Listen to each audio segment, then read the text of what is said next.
Hello friends, आप सभी का स्वागत है आज की सीडीपी की नए क्लास में, जिसमें फ्रेंड्स आज हम लोग कवर करने वाले हैं। टॉपिक है आपका आकलन और मूल्यांकन, यानी कि असेसमेंट और इवैल्यूएशन। ठीक है, तो वीडियो में लास्ट तक बना रहिएगा। और आप अगर चैनल पर नए हैं तो चैनल को सब्सक्राइब जरूर कर लीजिएगा, क्योंकि आपको सीटेट से रिलेटेड क्वेश्चन और प्रश्न यहाँ आपको मिलते रहेंगे। ठीक है, तो आज जो है कि आकलन और मूल्यांकन यानी कि ये एनसीईआरटी को कवर करने वाले हैं हम लोग। तो चलिए वीडियो को स्टार्ट करते हैं। तो यहाँ देखिए, आपका आकलन और मूल्यांकन से आपको हर एग्जाम में क्वेश्चन आपको देखने को मिलेंगे। ठीक है, आपको जो है कि मैथ में भी मिलेगा आकलन मूल्यांकन, सीडीपी में भी मिलेगा, और आपका ईवीएस में भी आकलन मूल्यांकन से क्वेश्चन मिलेंगे। तो ये टॉपिक जो है बहुत ही महत्वपूर्ण हो जाता है आप लोग के लिए। तो चलिए वीडियो को स्टार्ट करते हैं। इसे आपको पढ़ना बहुत ज़रूरी है। तो देखिए, आकलन होता क्या है, यानी असेसमेंट। किसी के बारे में जानकारी इकट्ठा करने की प्रक्रिया आकलन कहलाती है। और यह जो है कि टीचर लर्निंग प्रोसेस के दौरान निरंतर चलने वाली प्रक्रिया है। यानी जब बच्चा पढ़ रहा होता है तो उस समय जो टीचर है वो बच्चों का आकलन करता है, यानी उनके बारे में जानकारी इकट्ठा करता है कि उन्होंने कितना पढ़ा, कितना उसका छूटा, क्या क्या उन्होंने गलतियाँ की, क्या उसमें कमियां हैं। उस कमियों को दूर करने के लिए उसका आकलन किया जाता है और लास्ट में उसका एग्ज़ाम किया जाता है, टेस्ट किया जाता है। ठीक है, जिससे उसे टीचर को पता चलता है कि आखिरकार बच्चा कितना तेज है या फिर कितना उसका आकलन किया जा सकता है। ठीक है, तो आकलन का मतलब होता है आपका बच्चे से, और ये जो प्रक्रिया होती है टीचर लर्निंग प्रोसेस के दौरान चलने वाली एक निरंतर प्रक्रिया है। आगे शब्द दिया है आपका, यहाँ पे देखिए दिया है आकलन अधिगम को इम्प्रूव करने का एक सही तरीका है। अधिगम मतलब सीखना, कि आप कितने बेहतर तरीके से सीख पाते हैं। जो भी आप कुछ सीखते हैं उसका आकलन करना बहुत ज़रूरी है, जिससे पता चलता है कि आपको कितनी जानकारी हुई या आप किसी काम को कितने अच्छे तरीके से कर पा रहे हैं। तो देखिए, आपका आकलन का प्राइमरी ऑब्जेक्ट यह है, यानी प्राथमिक ऑब्जेक्ट, कि कॉन्सेप्ट से संबंधित जो भी कन्फ्यूजन बच्चों को उनको समझाया जाना चाहिए। यानी कि यहाँ पे दिया है कि आकलन का प्राइमरी ऑब्जेक्ट यह है कि कॉन्सेप्ट से संबंधित जो भी कन्फ्यूजन है बच्चों को उनको समझाना चाहिए। ठीक है, यानी कि आकलन से तात्पर्य यह है कि जो भी उनके अंदर कमियां हैं उनको कॉन्सेप्ट से, यानी उनके सही तरीके से समझाना चाहिए, जिससे कि उसे अच्छी जानकारी हो सके। देखिए, आकलन फ्रेंड्स आपका होता है दो प्रकार का। एक होता है आपका रचनात्मक आकलन और एक होता है आपका योगात्मक आकलन। तो देखिए, आपका होता है एक फॉर्मेटिव असेसमेंट और एक होता है समेटिव असेसमेंट, यानी योगात्मक आकलन और रचनात्मक आकलन। तो देखिए, आपका होता है पढ़ाने के दौरान किया गया आकलन ही रचनात्मक आकलन होता है। यानी बच्चा जब स्कूल में पढ़ रहा होता है उसी के दौरान जो है कि टीचर उसकी इस प्रकार की जानकारी इकट्ठा करता है। ठीक है, तो ये जो है बच्चों के बारे में जानने का सबसे बेस्ट आकलन है। ठीक है, तो अगर एग्जाम में कभी कभी पूछता है कि सबसे अच्छा आकलन कौन सा है, तो ये होता है फॉर्मेटिव असेसमेंट, यानी रचनात्मक आकलन। बच्चे के बारे में जानकारी इकट्ठा करने के लिए सबसे अच्छा तरीका है रचनात्मक आकलन। दूसरा जो आकलन होता है वो होता है आपका योगात्मक आकलन। योगात्मक आकलन यानी कि समेटिव असेसमेंट, तो साल के अंत में किए जाने वाला आकलन योगात्मक आकलन कहलाता है। ठीक है, देखिए, अगर साल के अंत का मतलब आपने जब से पढ़ाई किया और लास्ट में जब एग्ज़ाम होता है तो एग्ज़ाम होने के बाद आपको पता चल रहा है कि कितना नंबर आया, पास हुए या फेल हुए। ठीक है, तो इससे आपका आकलन हो पाता है। तो ये आकलन जो है कि लास्ट में किया जाता है साल के, और रचनात्मक जो होता है वो पढ़ाई के दौरान होता है। ठीक है, यानी कि क्लास में ही किया जाता है। देखिए, योगात्मक आकलन जो होता है आपका वो 3 प्रकार से होता है। ठीक, कौन कौन सा होता है? पहला होता है आपका सीखने का आकलन, यानी assessment of learning, summative assessment, सीखने का आकलन। यहाँ पे यह बात जरा याद रखना है, यहाँ पर वर्ड से का आकलन। दूसरा है आपका सीखने के लिए आकलन, यहाँ पे दिया है सीखने के लिए आकलन, यानी कि assessment for learning, formative assessment. तीसरा जो आपका आकलन है वो है assessment as learning self assessment, यानी सीखने के रूप में आकलन। तीसरा है आपका सीखने के रूप में आकलन। इस बात को याद रखना है क्योंकि इसी प्रकार से इसे ही क्वेश्चन आपको एग्जाम में बनेंगे, आगे आपको बताएंगे। देखिए, आपका दिया है एवल्यूएशन, यानी मूल्यांकन, किसी विषय, वस्तु या व्यक्ति आदि की गुण दोष का विवेचना करके उसे संबंध में सही निर्णय करना ही मूल्यांकन कहलाता है। ठीक है,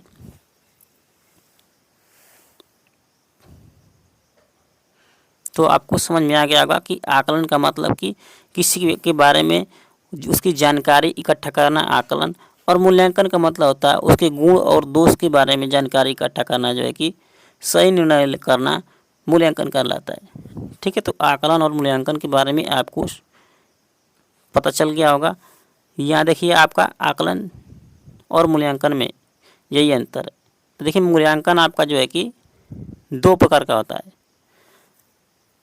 एक है मात्रात्मक और दूसरा है गुणात्मक।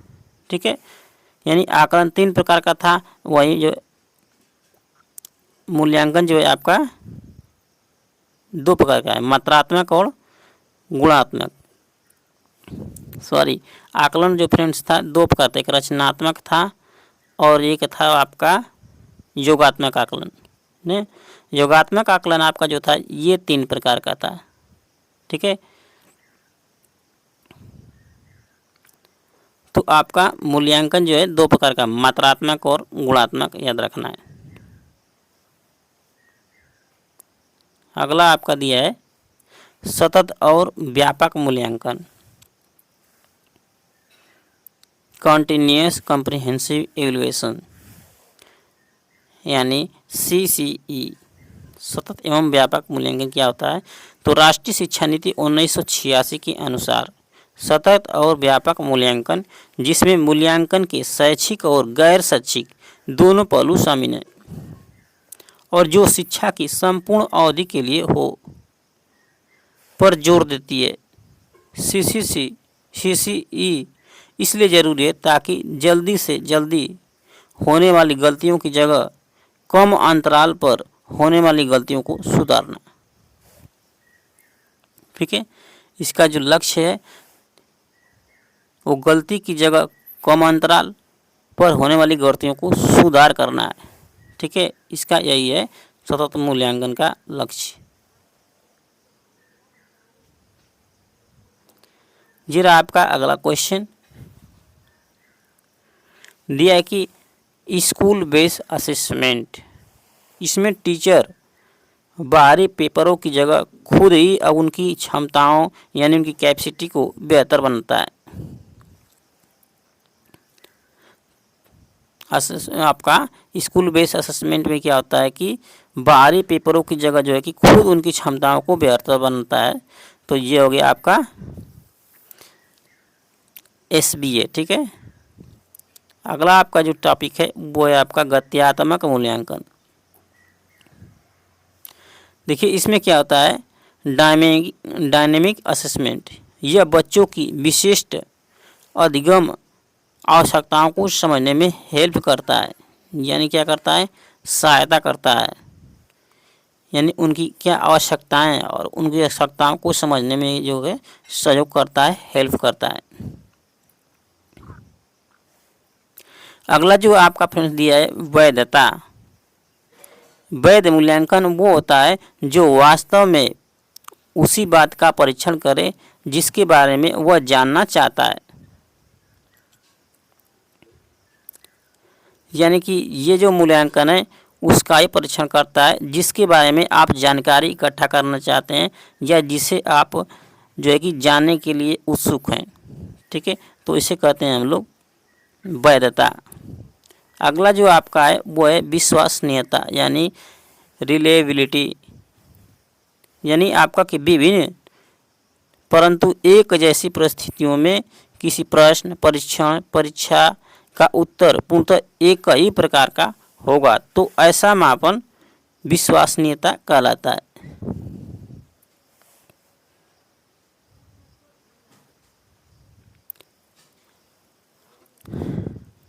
अगला जो आपका है ये व्यवहारिकता। ठीक है, प्रैक्टिकली। देखिए, मूल्यांकन की प्रक्रिया है लागत, समय और प्रयोग सरलता की दृष्टि से वास्तविक, व्यवहारिक और कुशल होनी चाहिए। ठीक, कैसी होनी चाहिए, तो वास्तविक होनी चाहिए, व्यवहारिक होनी चाहिए और कुशल होनी चाहिए।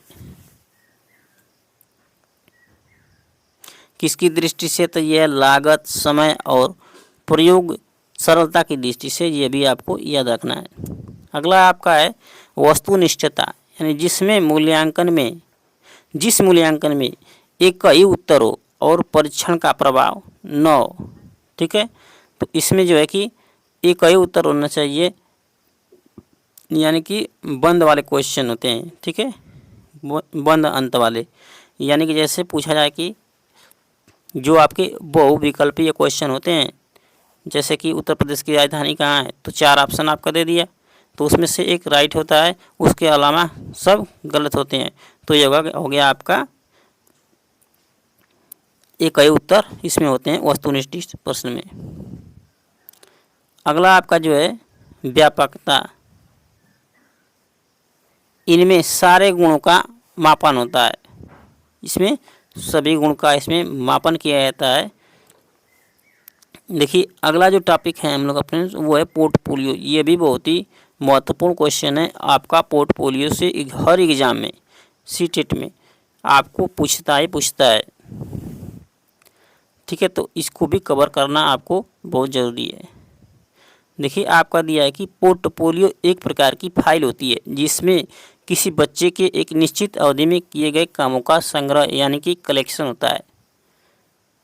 ठीक है, यानी कि इसमें क्या होता है, इसमें जो है कि बच्चों की उपलब्धियों, प्रगति, कमियों को भी रखा जाता है।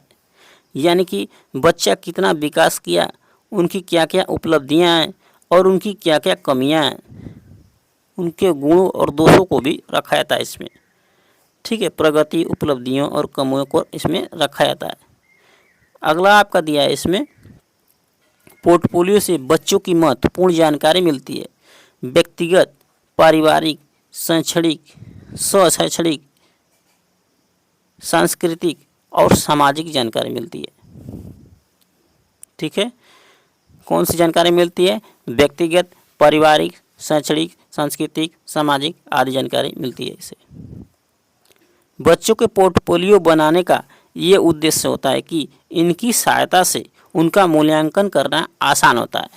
ठीक है, तो किसी भी बच्चे का मूल्यांकन करना है तो सबसे जो आपका अच्छा तरीका है वो होता है आपका पोर्टफोलियो। ठीक है, तो मूल्यांकन करने का ये जो है कि आसान जो होता है तरीका होता है। अगला जो आपका है रिकॉर्ड यानी एनेक्डोटल रिकॉर्ड। इसमें जो है बच्चे के सभी तरह के रिकॉर्ड रखे जाते हैं, जैसे उनका जो बिहेवियर है, उनका व्यवहार क्या है, दूसरा उनका स्किल,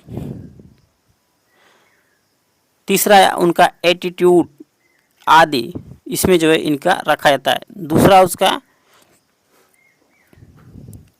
कॉम्पलेटिव रिकॉर्ड, दूसरा होता है आपका कॉम्पलेटिव रिकॉर्ड, ठीक है। देखिए रिकॉर्ड में जो बात की जाए तो एक होता है एनेक्डोटल रिकॉर्ड और एक होता है आपका कुमुलेटिव रिकॉर्ड, ठीक है।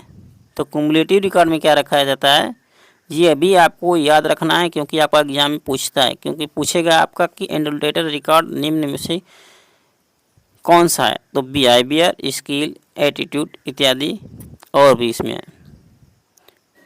आपका दूसरा जो होता है ये बच्चे के क्लास से संबंधित रिकॉर्ड रखे जाते हैं, जैसे कि एकेडमिक अटेंडेंस, अचीवमेंट, यानी उनकी क्या क्या उपलब्धियां हैं, उनकी अटेंडेंस क्या है और उनके एकेडमिक क्या है। अब देखेंगे हम लोग फ्रेंड्स शिक्षण की विधियाँ, ये भी महत्वपूर्ण टॉपिक है जो आपके एग्जाम में एक क्वेश्चन 2 क्वेश्चन आपका एग्जाम में पूछेगा यहाँ से भी। तो शिक्षण विधियाँ हम लोग देखते लेते हैं। थिंकिंग मेथड यानी समस्या समाधान विधि, प्रॉब्लम सॉल्विंग मेथड, इसमें जो है स्टूडेंट की एक प्रॉब्लम दी जाती है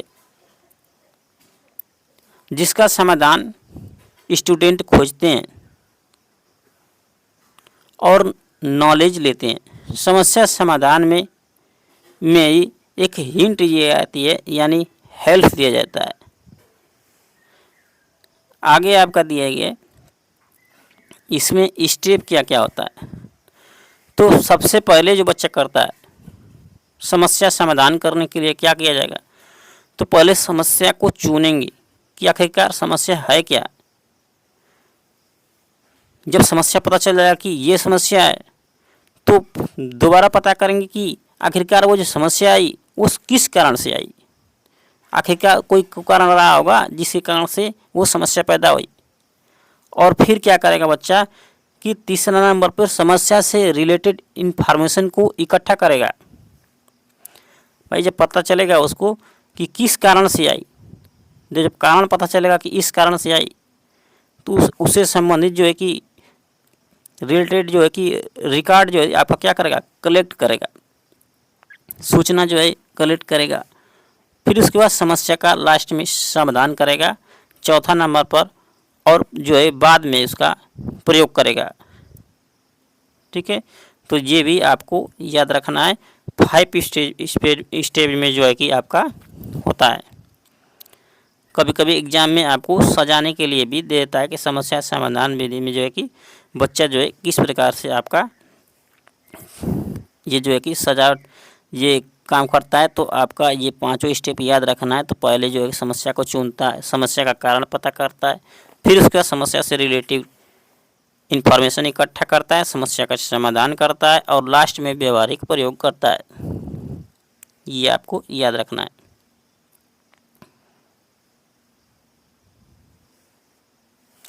अगला जो आपका विधि है वो है आगमन विधि यानी इंडक्टिव मेथड।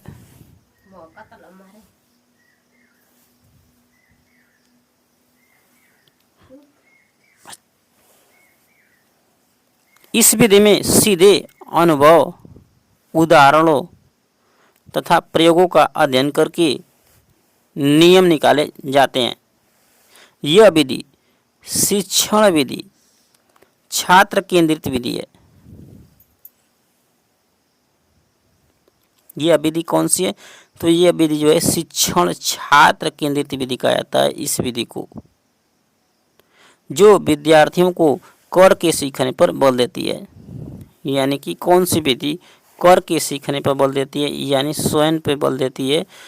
तो ये विधि है आकलन विधि नहीं है, आपका आगमन विधि है यानी इंडक्टिव मेथड।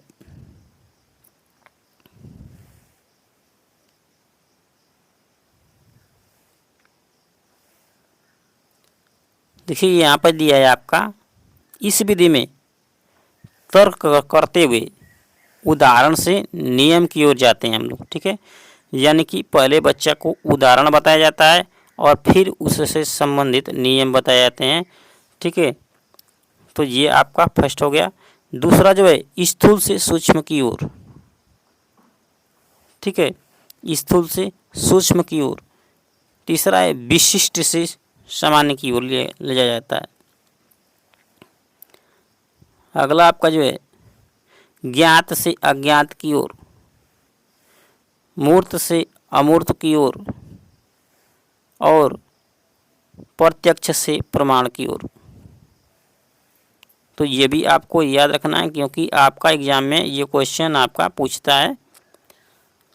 ठीक है, कि आगमन विधि में उदाहरण से नियम की ओर जाया जाता है, स्थूल से सूक्ष्म की ओर, विशिष्ट से सामान्य की ओर। ठीक है, इसी को आपका उल्टा करके ऑप्शन में दे देता है। ज्ञात से अज्ञात की ओर, मूर्त से अमूर्त, प्रत्यक्ष से प्रमाण की ओर बढ़ते हैं। देखिए, इसकी एक उल्टी जो इसी का ठीक उल्टी विधि होती है, इसको कहते हैं निगमन विधि, यानी डेड्यूक्टिव मेथड।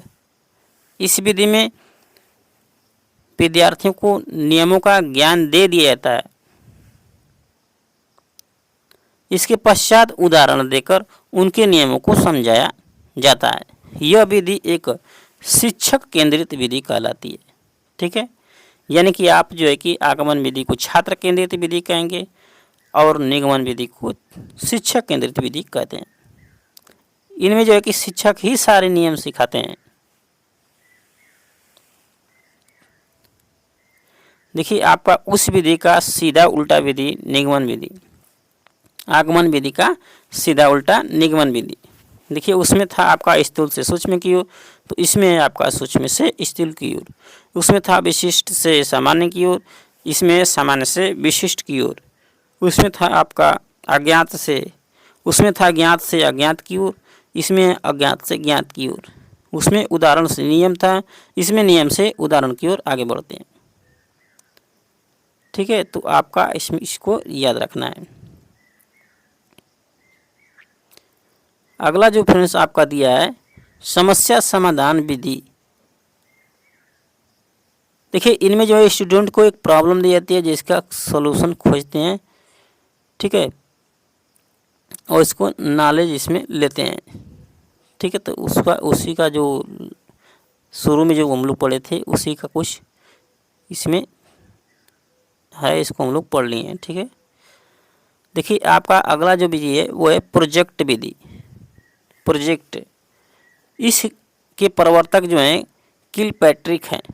ठीक है, आपको एग्जाम में पूछता है कि प्रोजेक्ट विधि के जन्मदाता कौन है, तो यह है किलपैट्रिक, याद रखना है। यह विधि अनुभव केंद्रित होती है। यह बालकों के समाजीकरण पर बल देती है। इस विधि में विद्यार्थी स्वतंत्र रूप से कार्य करता है एवं अपनी समस्याओं का हल अपने स्वयं के विचारों से के आधार पर करता है। ठीक है, इसमें इस विधि में क्या होता है कि बच्चा जो है कि अपनी समस्याओं का हल जो है स्वयं खोजता है और उसका निर्णय भी लेता है। यह विधि जो है वास्तविकता के सिद्धांत पर कार्य करती है। तो आपका एग्जाम में पूछता है कि किस विधि में विद्यार्थी स्वयं अपने विचारों के आधार पर अपनी समस्याओं को हल करता है, तो ये है प्रोजेक्ट विधि में। अगला जो आपकी विधि है वह है प्रत्यक्ष विधि, यानी डायरेक्ट मेथड। इस विधि में बालक को बिना व्याकरण के नियम का ज्ञान कराए भाषा सिखाई जाती है। ठीक है, यानी इसमें जो है कि व्याकरण कभी भी पढ़ाया नहीं जाता है, सीधा सीधा इनको जो है कि बालक को जो है कि उनको मातृभाषा सिखाई जाती है। इसे बिना मध्यस्थ बनाए उसे अन्य भाषा सिखाई जाती है, अर्थात मातृ की भाषा की सहायता नहीं लेकर बल्कि विद्यार्थियों को सीधे बार बार मौखिक और लिखित अभ्यास के द्वारा नई भाषा सिखाई जाती है। इस क्षेत्रीय भाषा का भी प्रयोग नहीं किया जाता है। ठीक है, इसमें जो है कि आपका क्षेत्रीय भाषा का प्रयोग कभी भी नहीं होता है। इसमें जो है कि मौखिक और लिखित और अभ्यास करा के इस भाषा को सिखाई जाती है इस विधि में। ठीक है, और इसमें जो है कि बिना मातृभाषा का प्रयोग का इसमें जो कि सिखाया जाता है इस विधि में। इस विधि में जो है कि वार्तालाप के माध्यम से अधिक सीखने पर बल दिया जाता है, जिससे वह प्राकृतिक रूप से सीख सके। ठीक है, मातृभाषा का प्रयोग किया नहीं जाता है, लेकिन जो है कि अधिक से अधिक जो है कि वार्तालाप किया जाता है, जिससे कि बच्चा अधिक इस भाषा को सीख पाए। देखिए, इसके बाद जो होती है अगली विधि विश्लेषण विधि। विश्लेषण का मतलब होता है छोटे छोटे भागों में तोड़ना। ठीक है, संश्लेषण का मतलब होता है आपका जोड़ना। देखिए आपका क्या है कि इस विधि में समस्या को जो है कि छोटे छोटे भागों में बांटकर उनका अध्ययन व समीक्षा करते हुए हल किया जाता है। ठीक है, तो इसे वो कहेंगे हम लोग विश्लेषण यानी एनालिसिस मेथड। दूसरा है आपका विश्लेषण। विश्लेषण के बाद आपका हो गया संश्लेषण। संश्लेषण का मतलब कि जोड़ना। विश्लेषण तथा संश्लेषण विधि एक दूसरे के पूरक हैं, यानी कि इसके उल्टे हैं। तो विश्लेषण कर लेने के बाद ही संश्लेषण कार्य होता है। इस विधि जो किसी समस्या के छोटे छोटे भागों को जोड़ते हुए समस्या का हल किया जाता है। इस विधि का प्रयोग प्रायः ज्यामिति में होता है। ज्यामिति आप लोग मानते देखे होंगे, जियोमेट्री। ठीक है, जियोमेट्री आप लोग ज्योमेट्रिक बॉक्स देखे होंगे, जिसमें जो है कि समस्या का हल इसमें जो है कि इस विधि में किया जाता है।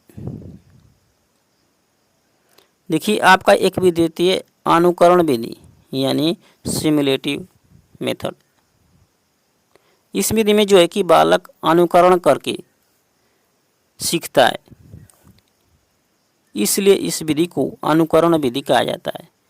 इस विधि में बालक अपने शिक्षक का अनुकरण करके लिखना, पढ़ना, नवीन रचना करना सीखता है, यानी उनका जो है कि अनुकरण करके सीखता है, यानी कि सिमुलेटिव मेथड विधि में।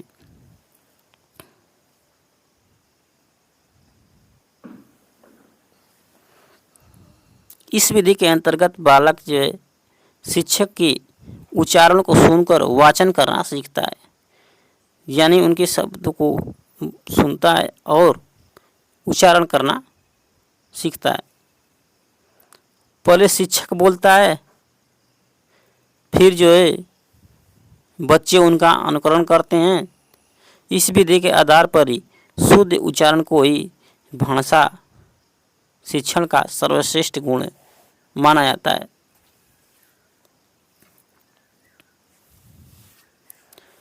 अगली जो विधि है फ्रेंड्स आपकी, वो है आपकी व्याख्या विधि, जो सबसे खराब और सबसे पुरानी विधि है।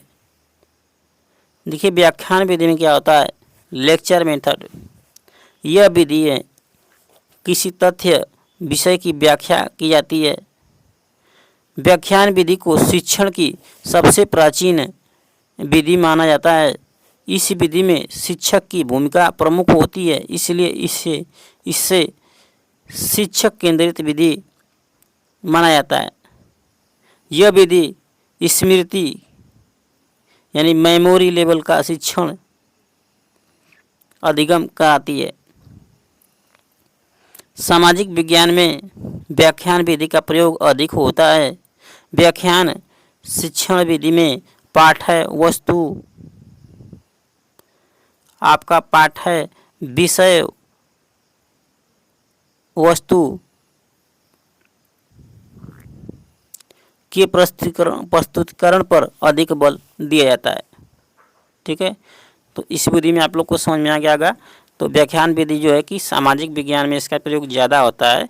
ठीक है, जो व्याख्या किया जाता है इसमें जो है कि पाठ्य वस्तुओं में और विषय वस्तुओं में वस्तु के प्रस्तुतिकरण पर ज़्यादा बल दिया जाता है। अगली जो फ्रेंड्स आपकी विधि है वो है आपकी चंकिंग यानी खंडीकरण। इसमें बच्चा को जो है कि कॉन्सेप्ट टुकड़ों में तोड़कर समझाया जाता है। जैसे कि मोबाइल नंबर 10 अंकों की संख्या को 3 या 4 अंकों के समूह में बांटकर याद करवाना। ठीक है, तो यही क्या हो गया आपका खंडन विधि यानी कि चंकिंग।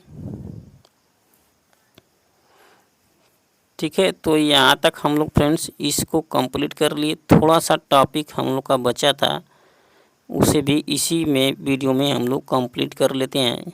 वो था आपका बाल केंद्रित शिक्षा। ठीक है, तो चलिए बाल केंद्रित शिक्षा को भी हम लोग इसी में कवर कर लेते हैं। आपका इधर दिया था, और सिग्मॉइड भी अभी बचे हुए हैं, तो उन्हें भी कवर करना है। ठीक है, तो यहाँ से आगे आपका बाल केंद्रित शिक्षा होता क्या है। देखिए, बाल केंद्रित शिक्षा और प्रगतिशील शिक्षा, चाइल्ड सेंट्रेड एंड प्रोग्रेसिव एडुकेशन।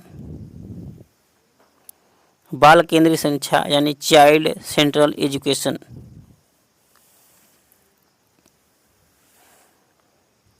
देखिए, बाल केंद्रित शिक्षा होता क्या है।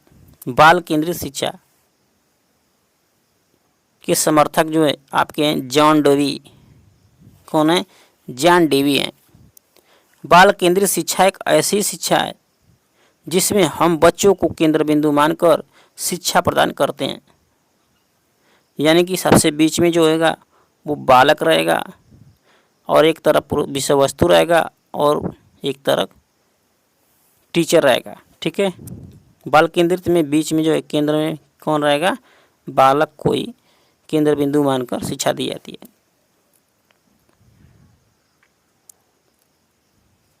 देखिए, बालक केंद्रित शिक्षा के अंतर्गत बालक की रुचि,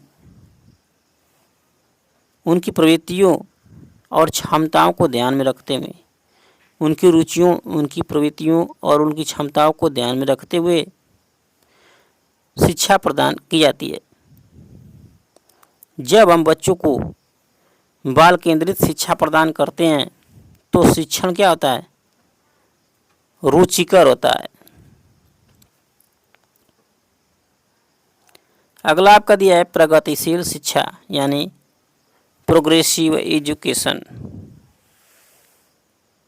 जब हम बच्चों को उनकी प्रवृत्तियों, इच्छाओं के अनुसार पढ़ाते हैं तो उनका शिक्षा का स्तर बढ़ जाता है, जिसे हम प्रगतिशील शिक्षा कहते हैं।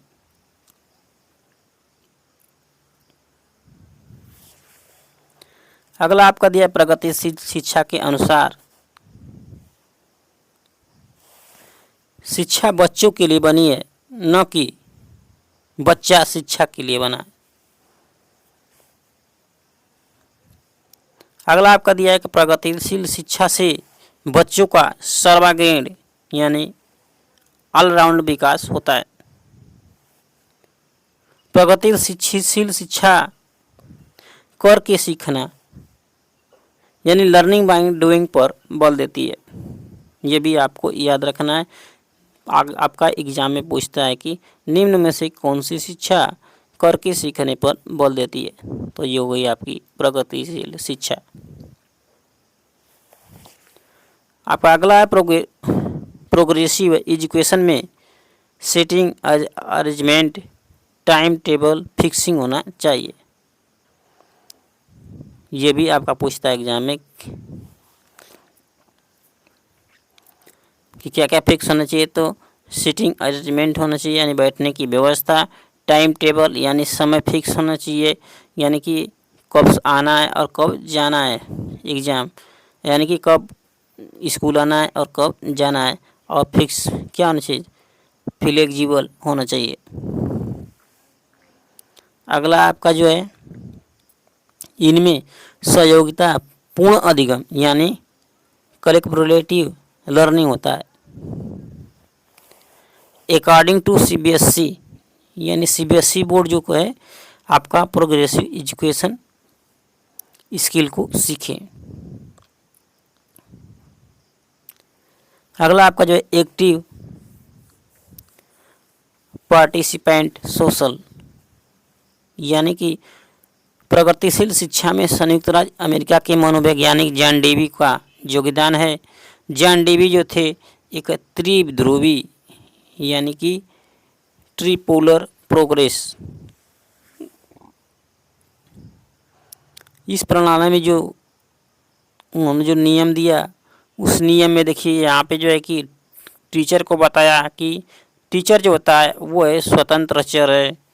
बालक को जो बताया कि वो आश्रित चर है यानी कि डिपेंडेंट वेरिएबल।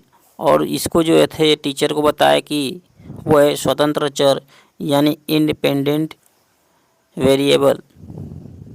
और जो आपका तीसरा बताएं पाठ्यक्रम को वो मध्यस्थ चर है,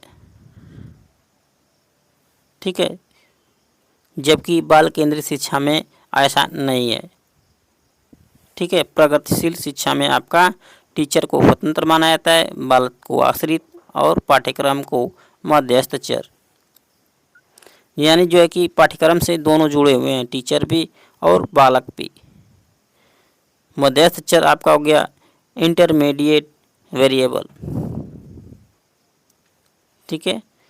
तो यहाँ से आपका लास्ट वाला जो है कि बाल केंद्रित शिक्षा जो है कि भारत में इसका जो जनक माना जाता है उनका रहता है श्रेय जो है गीजूबाई को जाता है।